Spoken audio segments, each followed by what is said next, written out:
forum here regarding our WDM, or Wildlife Damage Management Program.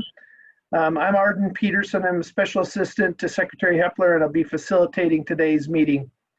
We've used Zoom for internal meetings, some commission meetings, and now a few external meetings. And we found that it's been working pretty well, but we're still kind of new to it. So please bear with us and have some patience as we navigate through this.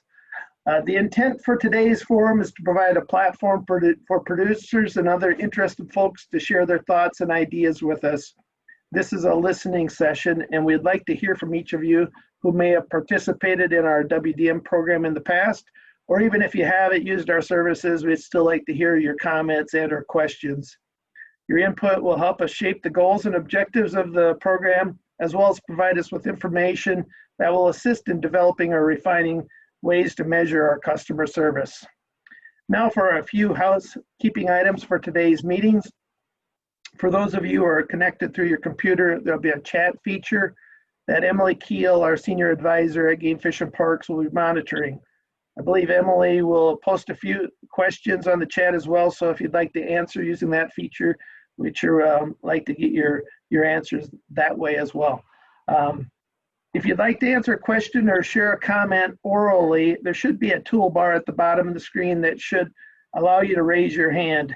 If you can't locate the raise your hand feature, or if you're on your phone, we'd still like to hear from you, so please join in. Everybody is on mute when they come into the meeting, so you'll need to unmute your device when speaking for us to hear you. If you're on your phone, you may have to hit *6 to unmute. I've tried that in the past. I didn't need to use it, but I've heard that that's a feature that some folks we have to use. So I'll try to make sure that everybody who wants to ask a question or provide a comment has that opportunity today. In addition, today's meeting is being recorded and will be made available on our website. Anything to add, Emily? Nope, I think you got it covered, Arden. Thanks. All right, thank you. Now I'd like to introduce Secretary Kelly Hepler and turn the floor over to him for a few words. Kelly? Good afternoon, everybody, and staff and members of the public. I think there's, 2 or 3 members of the public maybe on the phone. So you got a pretty unique opportunity here today. You got all of our leadership, including Kevin Robley, our deputy, and Tom, the director, Keith, and a couple of regional supervisors, the people who actually do the work on the ground, and some trappers on the phone too. So members of the public, we highly encourage you. And Keith, I'm assuming I missed the start of the other ones. I'm assuming you're going to go through a little presentation about some of those things. So when Keith gets done, we're really looking forward to hearing from you. So take that opportunity. We like open, candid conversations. The governor's committed to making this, the best wildlife damage management program we have in the country, and we're committed right along with her. And we are committed to this review. And in the end, what we're really looking for is that we come back 6, 7 months or a year from now, and we ask you how we're doing. We want to be sure that we're doing what you'd like to have us do, and there's some measurable way that we can show we're meeting those objectives. So it's really important we have something that we can shoot toward. And you as members of the public can say, yeah, they're doing a good job, or they really need to work here or need to work there. So, I'm looking to hear what everybody has to say. I'm looking to hear from Keith and other staff too. And thanks to everybody for joining us this afternoon. Thank you, Kelly. Yeah, Secretary Hepler has been a huge supporter of our WDM program, and his leadership's been very helpful as we've been moving forward and trying to engage more landowners, producers, sportsmen, and get input from everybody. So thanks, Kelly. Emily, could you put up the first slide now?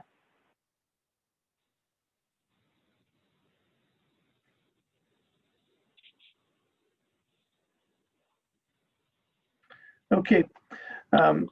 Some of you may be wondering kind of why we're holding this call.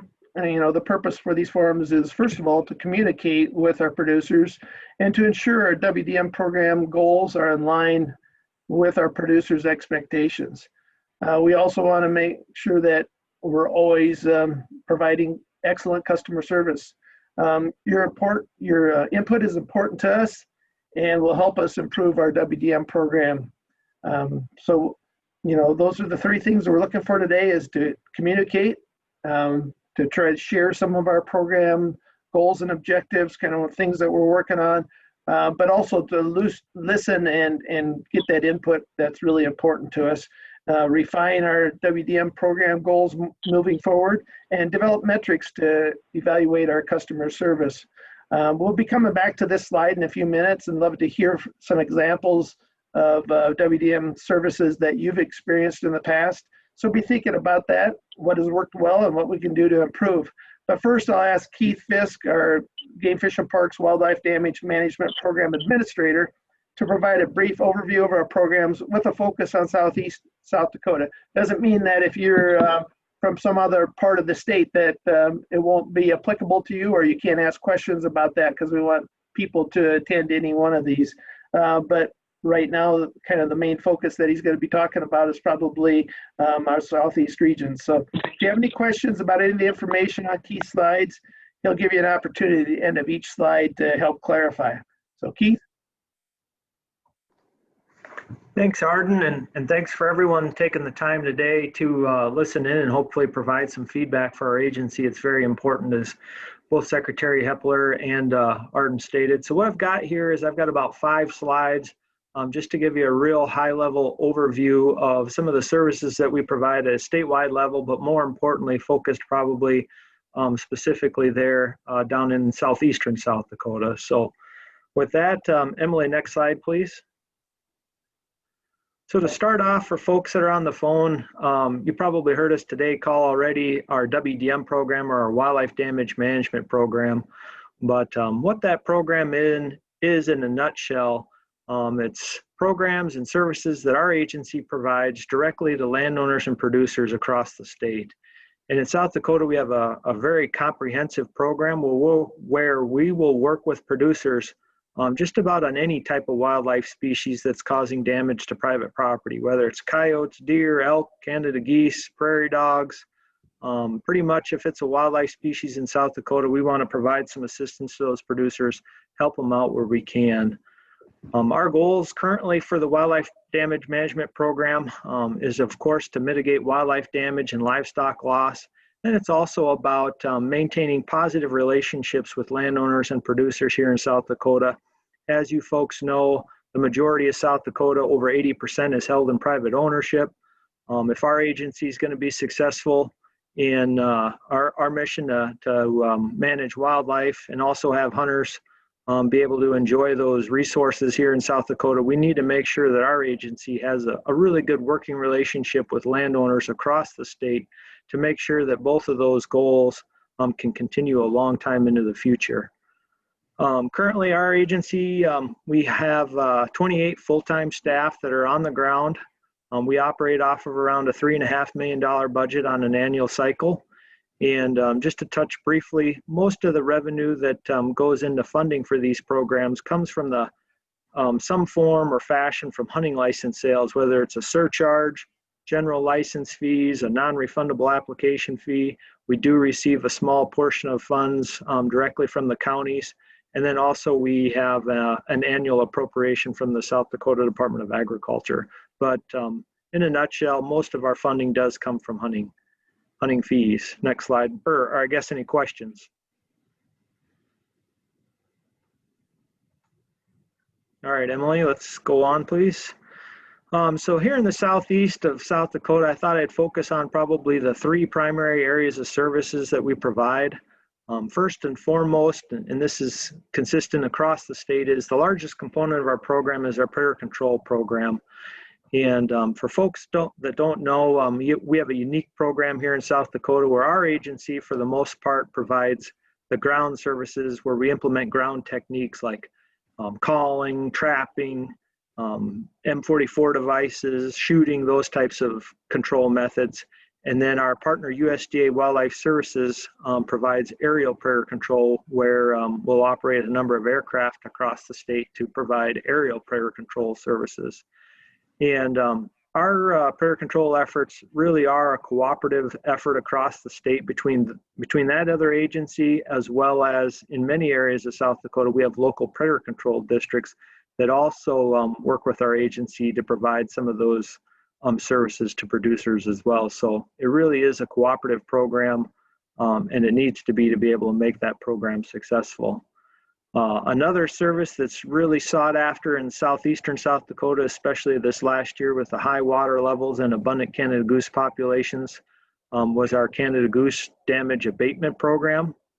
Just to highlight a few components of that program briefly would be, first and foremost, we'll work with producers to provide those folks with a mechanism so that they have a tool in hand that if they have a number of Canada geese causing damage to an ag field, that they have the ability to remove some of those birds underneath a kill permit from our agency. So that's first and foremost. It's a really effective tool that not only hazes those birds away, but also reduces the overall number at a real localized level there. And then some other components of our program that are really successful and popular would be our temporary fencing program, where we will install temporary electric fence along a water body's edge to keep those flightless geese from going into those ag fields and causing damage, as well as a whole suite of different hazing techniques. And then we also implement a number of buffer strip programs where our agency will provide cost share assistance to producers to plant maybe the first 100 or 150 feet along the water's edge to a different crop type or some type of native grass or alfalfa, some type of vegetation that has a little higher, taller in structure to help create that visual barrier to keep those geese away from those ag fields. And then lastly here, a highly sought after portion of our program is our deer damage abatement service or deer depredation. Everyone knows here in South Dakota we can get some severe weather where we have extended cold temperatures and or deep snow. And when those conditions happen, deer like to move sometimes great distances, and they often seek shelter right in farmyards or ranch yards where people have stored feed supplies intended for livestock. There's probably trees to provide shelter, and we see those deer start to congregate in those areas, and unfortunately can cause a substantial amount of damage to those stored feed supplies.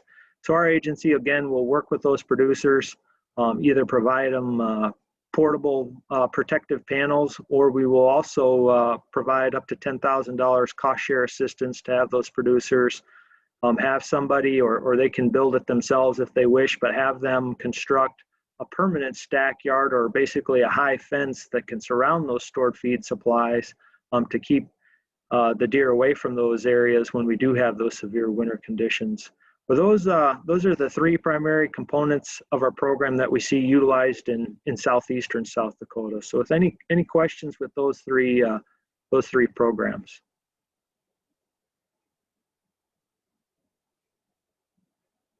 All right, we'll keep going. And this is one more slide here.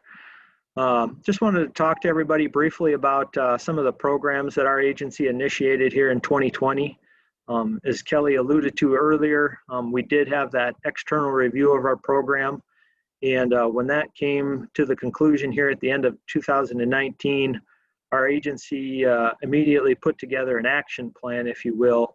And within that action plan, we had some changes that were going to be implemented immediately, and then also some changes that are going to take a little more time to be able to implement. And one of those is getting feedback and input from the public through a number of public forums, and one of what we're having today. So this is number 3 of 4 that we're having. But to share with you some of those immediate changes that our agency put forward here was this past year. We flew 300 additional hours of aerial prayer control service here in South Dakota. We also added 2 additional FTEs or full-time positions. Both of those positions are going to be located in western South Dakota. We also clearly defined for our staff that we're going to have a focused time of period during the most critical time of the year, that February through June period, where they're going to focus their time and efforts on prayer control efforts. And along with that came a pre-approved overtime package, which would provide greater flexibility for our staff to be able to address those needs and demands from producers during that critical time period. Our agency also purchased around $170,000 worth of thermal rifle scopes and other associated equipment. A lot of technology has changed with those types of devices, and it's been a very effective and efficient tool for our staff to be able to utilize. heard a lot of positive comments from staff here over the last 6 months with those devices, and has really increased staff's efficiency in many cases. And then, as I talked about earlier, we looked at taking our wildlife damage staff and reprioritizing some of those duties to free up their time to be able to handle the tasks, primarily predator control during that critical time, and then also being able to utilize other staff that may have a slower time of the year to help take some of that workload away, whether it's deer depredation or Canada goose depredation. So we're all part of a team here at Game Fish and Parks, and we're just trying to make sure that we have the staff that have the experience and expertise, be able to handle some duties and be able to tap and utilize other staff in other scenarios where we need additional help. And then the last change that we're implementing here in 2020 is that our wildlife damage program is getting near the completion of the first ever and implementing a formal training program where when we have new employees come to our agency, or perhaps individuals in our agency that are switching job duties, if they lack some critical skills, we're going to be able to have a program where we have staff that are formalized trainers that are be able to help train and implement some techniques for those individuals so they understand what those job duties are, what those skills are that they need, so that when their formal training process ends, they have those critical skills in their hands and available to use, rather than learning them over the course of a year perhaps. But we want to make sure that those people have that training and that experience up front so they can successfully complete many portions of their job duties. So with that, that was pretty quick and dirty. I know that was a real high level overview of this program and some of those changes that we implemented, but would sure answer any questions if folks want to have more details. And I guess I would turn it back to Arden to help facilitate that. Thank you. Thank you, Keith. Nice job. I just want to provide this opportunity, hopefully, to get some feedback from folks out there. If you have any questions, first of all, on Keith's slides or the program that either Keith had on those slides or questions that you have about our program, please share those questions and or comments now. I'll take a couple minutes here to see if anybody raises their hand, would like to share some questions or provide some feedback on some past experience with our wildlife damage management program. So anyone out there?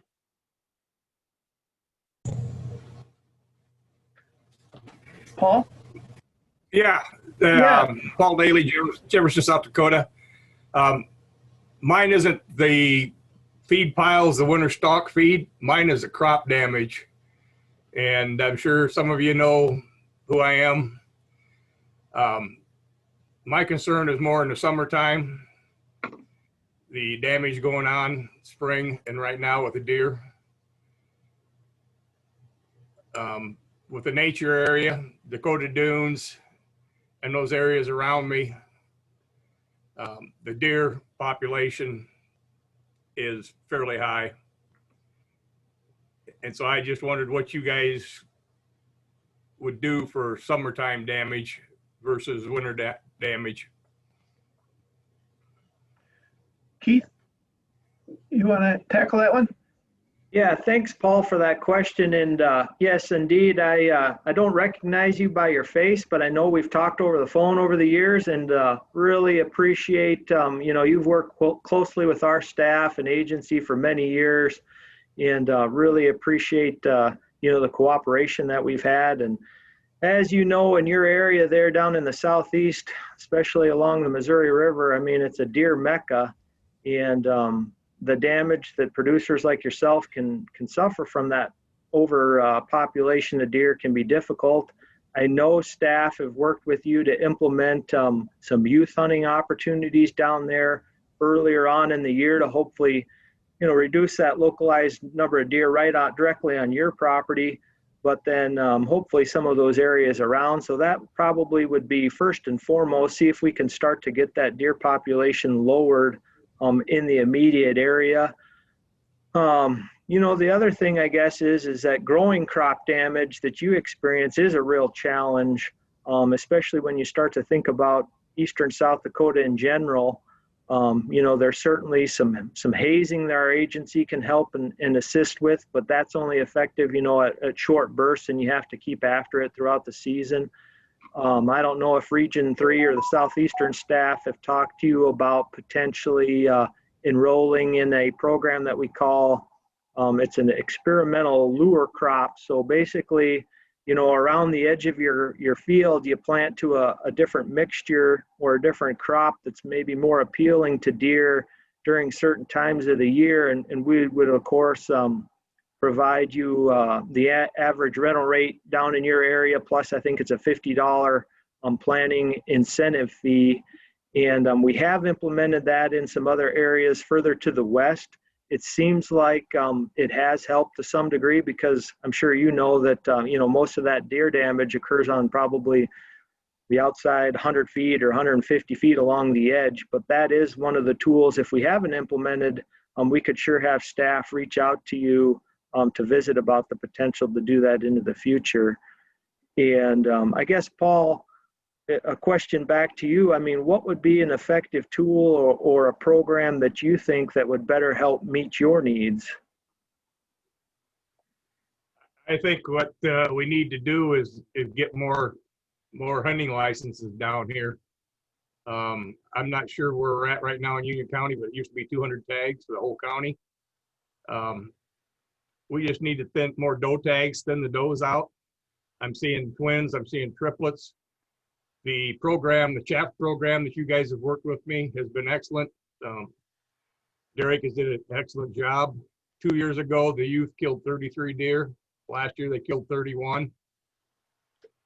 Third week of January, to the west of my house, I counted 94. And that was just the west side of my house, property. I don't know what was on the east. So, we do have an issue down here. Coyotes are also getting to be an issue, the nature area, not controlling them. So those are two issues I have, and I'll be quiet and let somebody else talk. Josh, could you respond a little bit to the license situation in Union County and kind of what our thoughts are moving forward?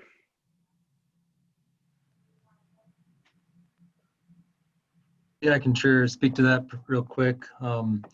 We've, with a lot of our units in Region 3 in the southeastern part of the state, we've experienced, our deer populations going down, from 10, 15 years ago. But the last how many handful of years we have seen a little bit of a resurgence just in general, and our deer numbers have been creeping back up. And so, of course, our license allocations have been following that same trend. And of course, the same thing in Union County down there. So yeah, we were kind of at some, you'd almost call them all-time lows and license allocations there for a while, but just in recent years, we have been increasing those numbers and, getting more out there. And we do have firearms allocation of antlerless licenses for Union County. And, we're trying to follow that pretty close, but it's one of those things we got to balance on a unit-wide level. So, a couple of years ago, we put 100 antlerless licenses in Union County, and some of the other units around, we've been increasing a little bit more. And I think we're, just like Paul said, we're probably at a point now where we could kind of creep that back up and bump a few more antlerless tags in there if that's what we're seeing from the interest of producers and sportsmen as well. So, Josh, are those hunters getting spread out across the county, or do we? I don't have a deer application in front of me, so I'm not sure. Have we made a smaller unit down in that area to focus hunting effort, or? Not in Union, we haven't done that. But it's definitely been part of the conversation. It's just like, because some of you guys know where Paul is, it's the nature center, it's him and maybe just a few of his neighbors. So it's a pretty isolated area for where those problems are in reality. So, Kevin? did you have a comment? Yeah, Paul, I just wanted to thank you for allowing all that hunting that goes on your property. I mean, I talked with you back in 2011, actually, when we started with the department when I did, and we just want to thank you as a department for allowing all that opportunity for hunters. I know you bring in a lot of youth hunters, a lot of general hunters to try to reduce those deer numbers, and just wanted to say thank you for that. That is our #1 tool, and sometimes that tool isn't enough. The other thing, we do have some other tools in our toolbox. We could do a depredation pool hunt. And I believe you might have had one of those already in the past down there. No, you haven't. Okay. We have it. No. Okay. Yeah. And maybe that's something we look into in the future because it is a very isolated herd. And I say that because, that population down there is thriving in northern Union County, not so much. So it is somewhat of an isolated incident, but we will obviously be continuing to work with you.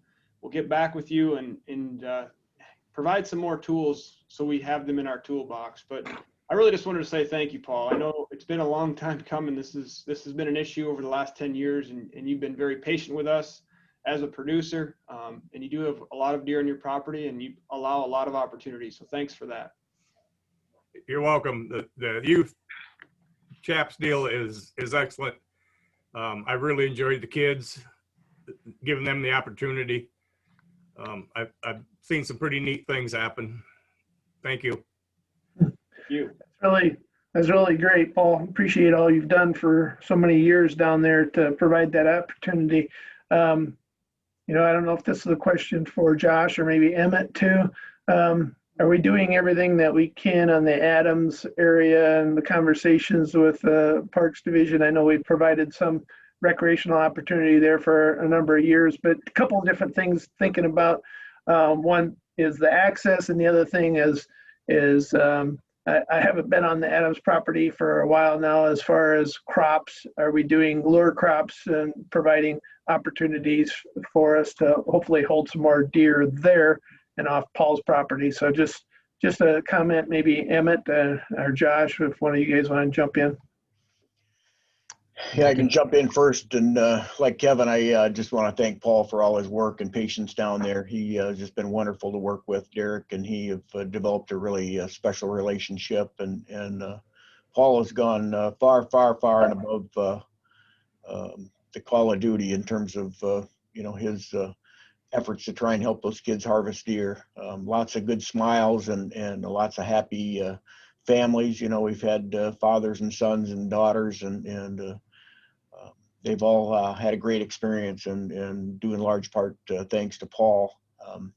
He has been very patient, but at the same time, we certainly got to go to town and see what we can do to look at other opportunities. If Paul, if he might be interested in one of those lure crops, we can sure look at that and have one of our staff come down and see what options, probably be Brad or Darren come down and visit with you about that. Also, I know, and I'll maybe have Josh talk a little bit more about this as well, but we've been working with Adams Nature Area to look at the potential use of crossbows down there.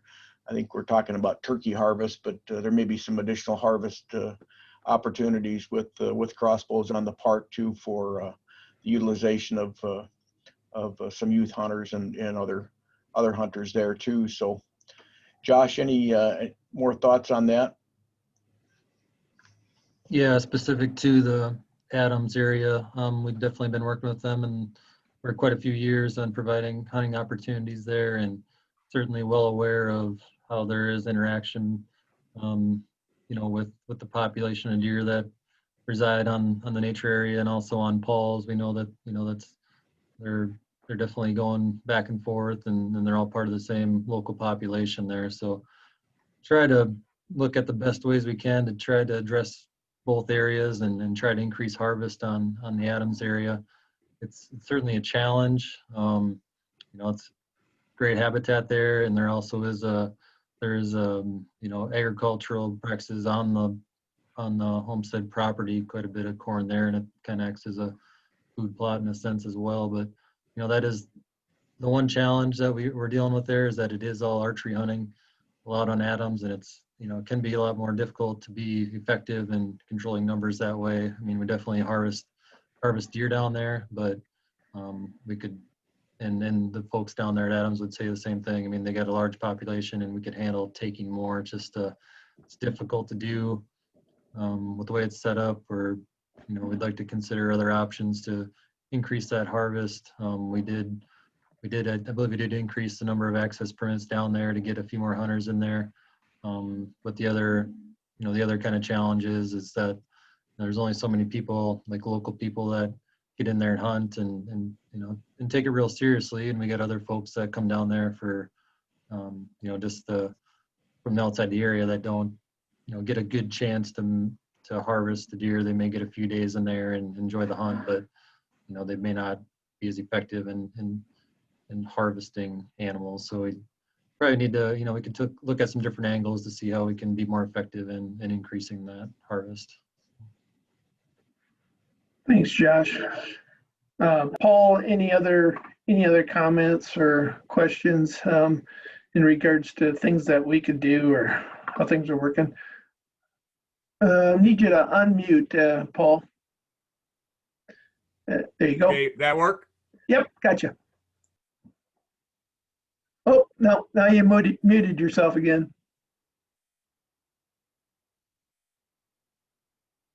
Yeah, there you are. Now talk. Oh, now yeah. I think that's, we got a little techno issue here. So try one more time to click once. There you go. Now talk. Nope. Let's see. Let's try. How about Try it now. Now we got you, Paul. Okay, one of my concerns is the inbreeding, the disease. That's one of my concerns also, is we're getting populated enough for, we're going to start the inbreeding and the spread of the disease on the population. You bet. I think we can take a look at our, I mean, for right now, our numbers are set for this year, but we sure can work on a number of things with the muzzleloader hunting and archery hunting and a number of different things that are unlimited tags. But it's something that I guess I'll charge Josh with working with you, and not just on the license allocation, but kind of everything you're talking about as far as program and Emmett, if that's all right, you and Josh can follow up with Paul and sit down with him in the near future, maybe in the next couple of weeks, and visit with him and kind of put some different game plans together. Sounds like a plan. I was just going to mention one other possible alternative that we might want to take a look at. Maybe have Paul start thinking about this before we get down there. But with some of our elk depredation areas out west, where we've had elk in growing cornfields and those kinds of things, we've actually gone in early, well ahead of the fall hunting seasons with a kill permit and harvested some deer that way. If it comes to that, we certainly can and will work with you on something like that, Paul.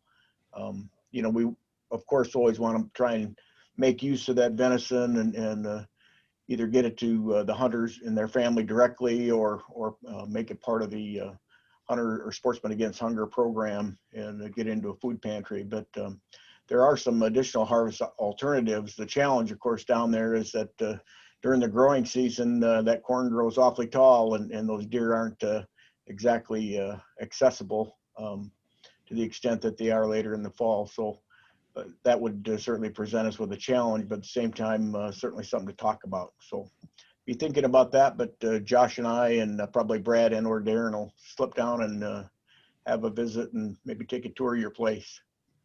Okay. Appreciate your time. Thank you. Thank you very much, Paul. Appreciate it.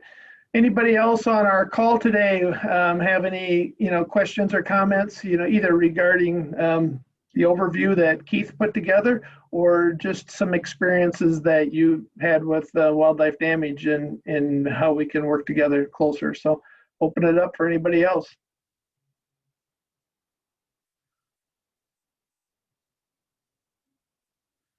James, I see you're on the call. Do you have anything to share? I think you weighed in one of our earlier calls. Oh, there I am. There you are. I guess I don't know that I really do. Just appreciate you guys doing this. You know, a lot of these issues are a little bit further from us, but still very similar. So appreciate all you guys' hard work, but I don't have any specific questions, I guess, at this time. So. Okay. Thank you very much, James. Appreciate it. You bet. We got a few other phone numbers out there that don't have a name associated with them, so I don't really know who you are. But I think Doyle, you're maybe still on. I don't know, Doyle, have you had any experiences with our wildlife damage program or have any questions for us? Yeah, I've worked with you guys in the past, mostly on the goose population, I guess. We've done everything, temporary fence to permanent fence to, I guess, the permit to shoot a few of them, which has not worked. It seems like as soon as I sign the paper, the geese disappear. So I guess looking at that, would there be any chance of increasing that number? I believe we're limited to 6 at that time.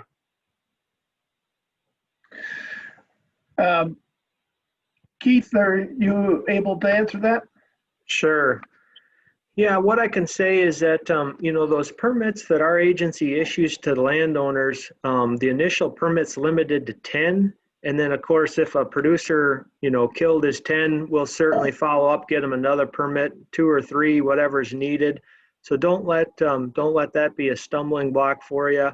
As a general rule of thumb, I can tell you, you know, we issue, I think if I remember right, a little over 450 permits a year. And the average number, if you average those all out, comes out to like 2 birds per permit. So, you know, there's certainly some producers that we will provide 2 or 3 permits that actually, you know, they shoot 10, they need another 10, we'll give them 10.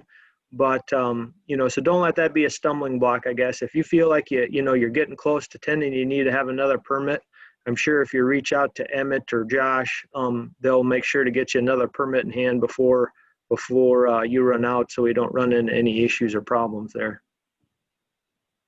Okay, that's good to know. Doyle, what has your experience been with the program, the fences and the other activities or programs that we provide within our WDM program, at least specific to the goose depredation that work? Has it been helpful, or are there things that, other than maybe increasing the number of birds you can take, are there other things that we could do better, or is it working pretty well? The best success we've had is I was paid to put in a permanent woven wire fence, and that was nice because we also run cattle, so we get to use it in that respect too. But since we've done that in those areas, we have never had a goose come out and take corn or beans. So that, for us personally, that's been the most successful. We've done temporary electric. Usually they get ahead of us before we realize that we've got a problem. And I guess that's why I like the permanent, is it's there before we realize that and they're usually the areas that get hit are back away from the road, so we don't realize it till we're either out spraying weeds or scouting the fields or something, and we just happen to come across those areas. So, but I really like the permanent fence. Good. That's great. Doyle, this is Emmett. I was just gonna comment, and it's nice to hear that you did have success with those woven wire fences. We haven't had a lot of guys take us up on that, but you know, a lot of guys kind of got out of the cow business, but if you're running cows, it really is value added, I think, to that aspect of what you do as well. So glad to hear that you had some success with that. In regard to you know, running short on numbers of geese that you're allowed to take, you know, if you get up there and have taken 6, 7, 8 birds, you know, please give us a heads up, and we'll just get you another permit as quick as we can. we don't want you being without one when the day comes when you really wish you had it in your pocket. So please let us know, and we'll certainly do that. Also, just wondering, in terms of water levels up in your neck of the woods, are the water levels going down, or have they been pretty much maintained with the summer rains? We've been maintaining. I was going to make that comment on one permanent fence. The water actually has gone past the fence. Luckily it wasn't far enough where the geese use it to their advantage, but that would be the negative of a permanent. But I guess the other comment I'd probably have is there any way, I think we're limited to 3 of us to actually have that permit. And we usually sign it to myself, a hired man, and one of the boys. Is there any way to increase that number? Maybe to somebody off the farm that would be interested, and you view it as more of an enjoyment than I personally would myself. Maybe have Keith respond to that in terms of the general permit regulations. Yeah, and thanks for that question, Doyle. Just so you know, for your knowledge too, I mean, that permit is a permit, you know, Canada geese are a migratory bird species, so they're managed by the U.S. Fish and Wildlife Service. And they give our agency a permit, which allows us to sub-permit private producers like yourself for a certain number of birds across the state. And yeah, I think you're right. You know, the forms that we have on there are 3 sub-permittees, but or 3 designees. But if you felt like maybe you've got a town or a friend in town that you know, you're too busy with farm work, and you feel like that gentleman would help you out, I mean, we could certainly accommodate a 4th or a 5th person on those permits that we need. Obviously, you know, when those birds are flightless, this isn't a hunting opportunity or anything like that. And but if you feel that you know, another individual would be you know, helpful for your operation, that would allow you to do your other normal activities, we could certainly work with you to get those additional people added. Something that just came to mind as you were talking is maybe it would be something for a chance for youth, you know, since they are flightless. And by that I mean, you know, fairly young, or maybe handicapped, that would, you know, it'd be fun for everybody involved, so to speak. Give them an opportunity to hunt or get a chance at it. I'm not wording it correctly, but if you kind of see where I'm going with that. Yeah, that's something we can certainly consider. And like I said earlier, we just have to be real careful that we don't blur the lines too much with trying to create a recreational opportunity when, you know, the Fish and Wildlife Service, obviously, this isn't a recreational opportunity. This is about stopping crop damage.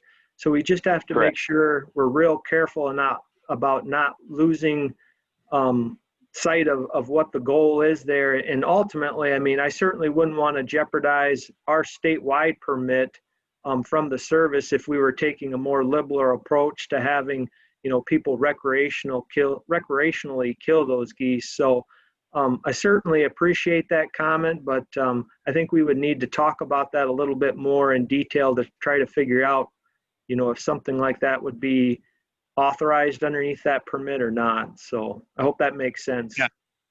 Yeah, and that's why I said, you know, somebody maybe handicapped, such as a wheelchair, or you know, quadriplegic or something on that order, where it would be a once in a lifetime opportunity, so to speak. Doyle, a question for you. It sounds like you've been in our program for a while, and have you, you know, this is just a question of my own personally, is have you seen a difference? We used to have the August management take there for a while, and now we don't have the August management take. We went back to the September, early September season. Have you seen any effect on the geese total numbers using your area, or is harvesting them in August helping, or is it better if we stay with where we're at right now in September? That's a good question. I have not personally counted or kept track. It would be basically my opinion, and that's not always accurate. I feel our numbers are inched up a little bit here lately. So that I don't know if I'm qualified to answer that question. Yeah, Probably. yep, and it probably, there's a lot of factors that go into the goose population, but I guess what I was trying to ask too is whether, if we have an August management take, is the damage that you see already occurred and those geese are moved and they're not causing any more damage in August? To the activity or the goose depredation is usually earlier on when those soybeans are small, I assume. Yes, I'm sorry, I misunderstood. That is correct. It's too late to control the crop damage at that time. Yes. Yeah, yep, and you're probably not really realizing any later in the year. I wasn't very clear on my way I worded that question, so apologize for that. But okay, well, thank you, Doyle. Is there anything else that you would like to share, or any other questions you have for us? I appreciate you taking time to do this and listening to us, and I've used up all of my time, so it's somebody else's turn.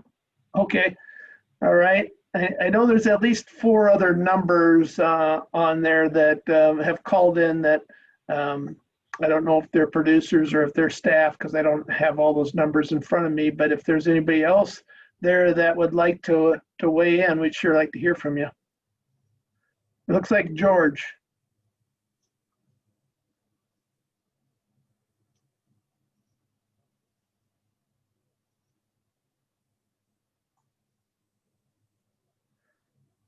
George, would you like to make a comment, or?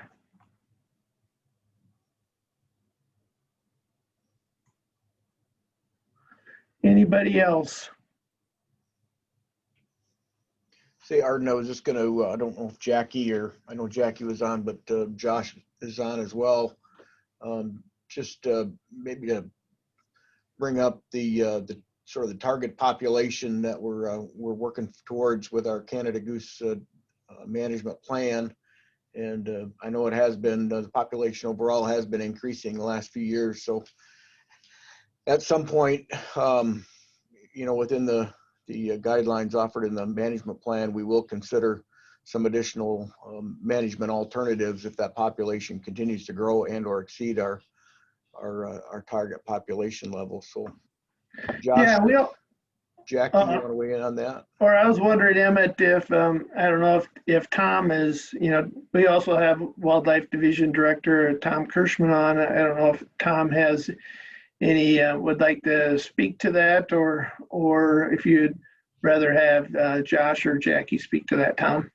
Well, Josh and Jackie can certainly chime in here as well. The one thing I would say about the population objective when we talk about the resident Canada goose, I mean, we formulate that objective, what we're targeting management population level through our management plan and management plan process. And coincidentally, just been having some conversations today with some of our staff that we're going through that process again of updating that Canada goose management plan. And so a key component of that will be to determine what direction do we want to go with resident Canada goose population objective. Again, is that similar to where we are right now? Is that moving up a little bit, moving down? And so this is a good opportunity to weigh in and provide staff on the phone today listening where things are at in your local area and what you would like to see from a population status standpoint. So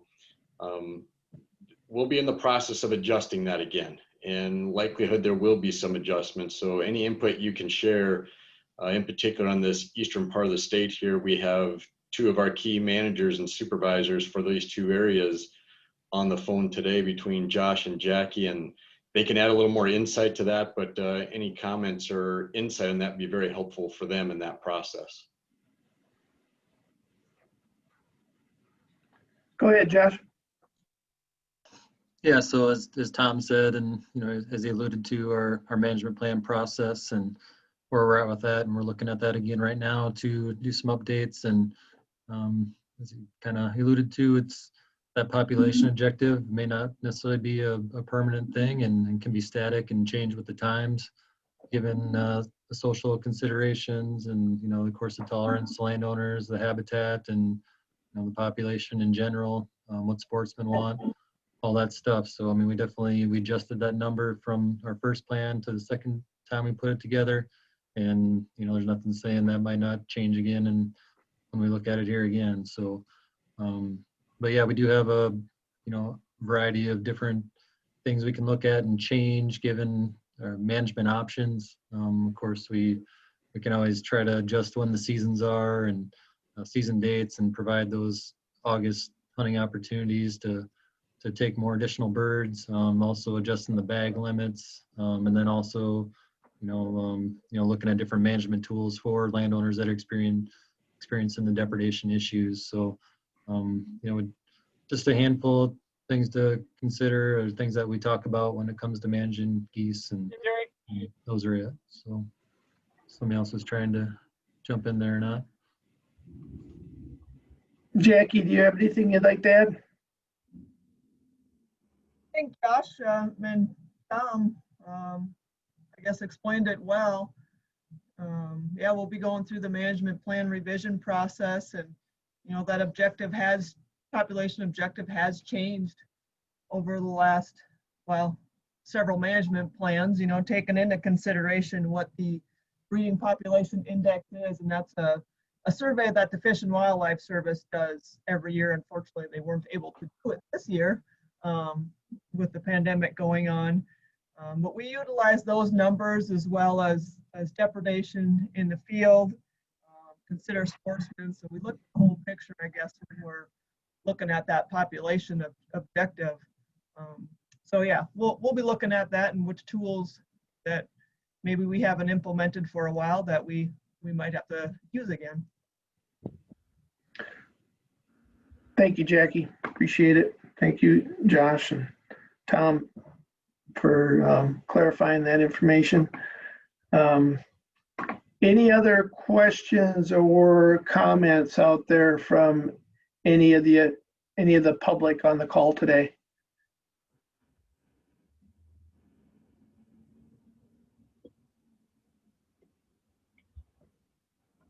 Any other questions or comments? Can you hear me? Paul, I can hear you. Okay, I want to thank you guys for doing this. It's a good opportunity. I know some of you are probably tired of listening to me, but not at all. I appreciate you doing this. The youth chaff program is excellent. I've really enjoyed it. I've seen many smiles on kids, parents, mothers, grandfathers. I hope we can continue to do it and have success with it. I appreciate what you're doing today. Thank you. Thank you, Paul. Appreciate you participating. Kelly, Secretary Hepler, I'd like you to chime in now if you have any comments or anything that you would like to share with the group today.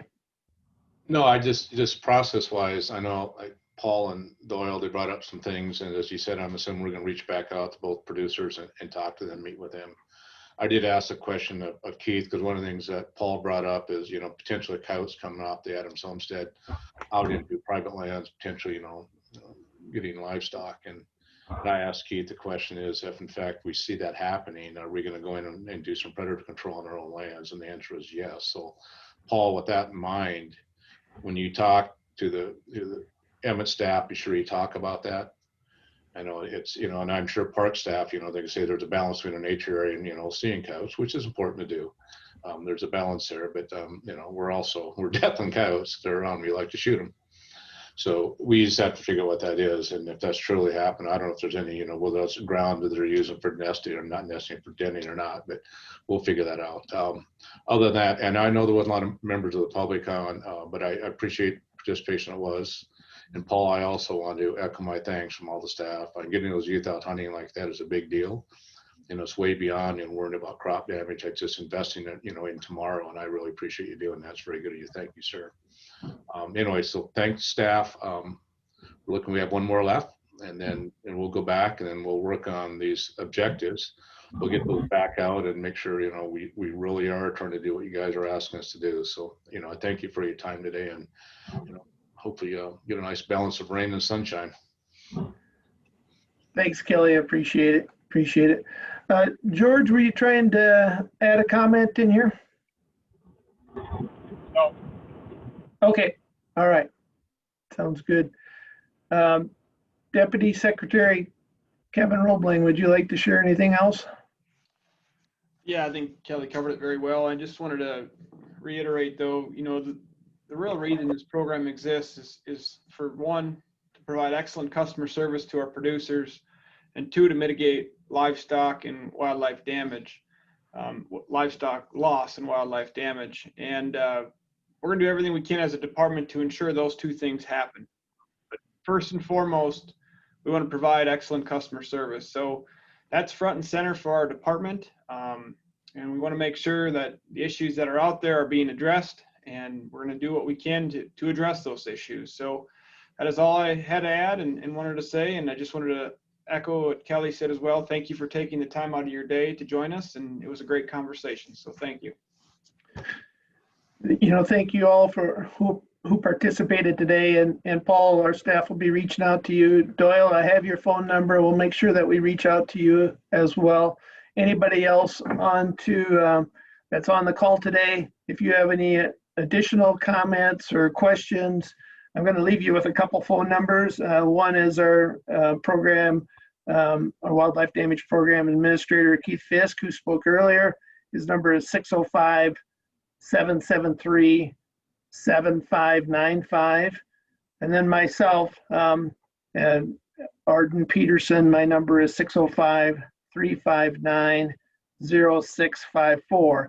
And a lot of times we can answer your question, or we'll at least put you in contact with the person who will get you the answers and reach out to you and get to meet with you and address your concerns or questions. So I also want to thank you all for participating. It doesn't matter if we have 1 or 25 on the call. So you're all important to us, and thank you for participating today. We'll see y'all. Thank you. Thank you. Thanks, Pete. You bet.